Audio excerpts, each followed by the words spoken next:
Everyone, welcome back to my brand new video. আজকে হচ্ছে আমার কুকিং সিরিজের এপিসোড 2।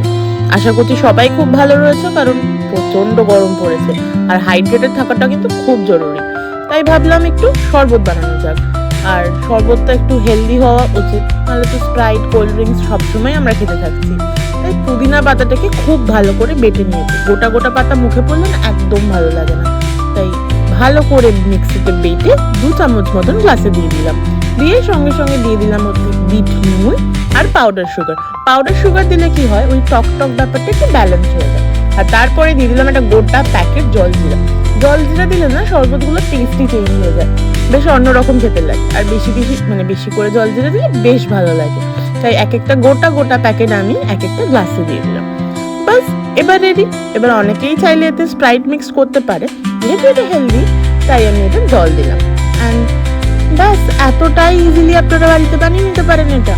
আর এটা খেলে কিন্তু শরীরও ঠান্ডা থাকবে আর মনও রিফ্রেশ থাকবে। ট্রাই করে দেখতে পারেন, খুবই ইজি। আর পারলে একটু হাজমোলা অ্যাড করবেন, একটু ঝাল ঝাল ফ্লেভার দিয়ে দিতে।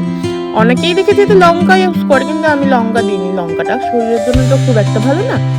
ব্যাস, আপনারা এবার গরমকালে এটা এনজয় করুন। আর আমাকে কমেন্ট করতে ভুলবেন না কেমন লেগেছে। টাটা।